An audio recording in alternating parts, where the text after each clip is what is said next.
All right, class, here comes math test 15B. Start with your name at the top. Remember, all work goes on your worksheet. All answers go in your answer key. Number 1, arrange these factors in order from least to greatest. Remember, pick the one that equals a half, pick the one that equals a full, and then find the one that's less than a half and greater than a half. Okay? Number 2, write this fraction as a mixed number. Top goes in, bottom goes out. Should be pretty easy. 12 inches equal a foot, and 3 feet equal a yard. 3 yards equals how many inches? And so you're going to take 3 yards, and it equals how many inches? Now to do this, you're going to have to take 12 times each foot. 12 times how many feet in a yard? 3. Times 3 yards. So when you set it up like that, and you should have a label at the end of 3 in inches. You're trying to solve for inches.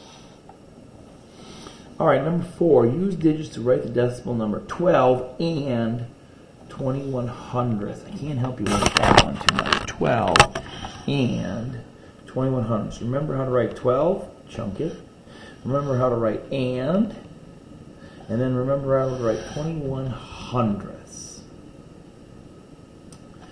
Which digit is in the hundredths, THS place? Ones, tens, hundreds, tenths, hundredths. Ones, tens, hundredths coming this way. Tenths, hundredths going that way.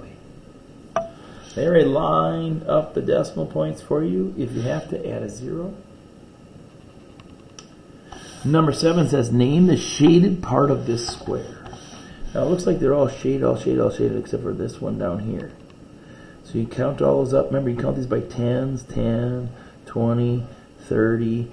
Keep going. Name the shaded part. First of all, you're going to name it as a fraction. So put the gray parts over the total, then as a decimal number, and then as a percent.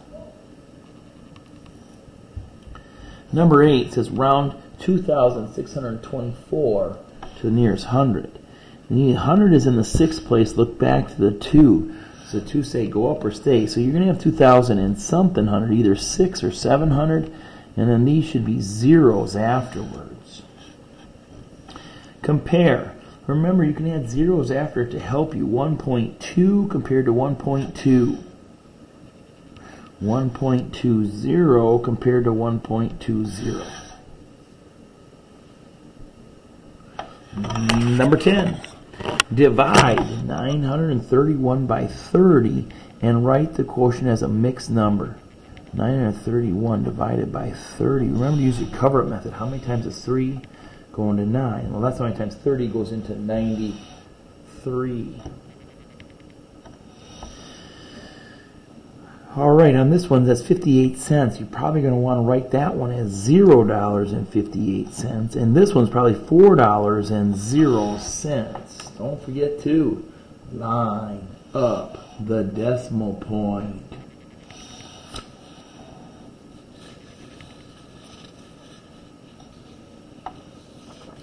Okay. Number 12. $1.14 minus 68 cents. Write this one as $0.68. 13. 5.367 minus 1.4. Go ahead and add some zeros in there.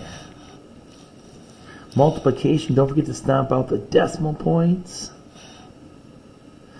Selfish parentheses, say me first. You're going to do box on this one. After you get this done, then you're going to take 5 minus the answer that you got for this one. Don't put it on top, it goes underneath. This one you're going to add up, and if you come up with 3 over 3, you know that any number over itself equals 1. Number 17. It says the length of MN, which is one of the short ones, is 40 millimeters. The segment NO, which is the other one, is 10 millimeters. What is the length of MO? And now be careful, it says in centimeters. So after you add these two up, you got to change millimeters to centimeters. Remember, millimeters to centimeters. Millimeters to centimeters. Don't forget, it should be in centimeters. That's a trick. Number 18 says, draw a parallelogram that has right angles. Remember, parallelogram says two pairs of parallel sides. And if it has right angles, well, it's probably going to look something like a rectangle. A rectangular room is 5 yards long and 4 yards wide. Use this information to answer 1920. What is the perimeter? If the top is 5, if the right side is 4, the left side. And perimeter is the distance around. And then area, do your 3 steps. Area equals length times width. Area equals, you got it. All right, don't forget the label. It's in yards. This should be yards, and this one should be yards squared. All right, I thought it was a pretty easy one. Take your time. Remember all your math jingles. God bless your day.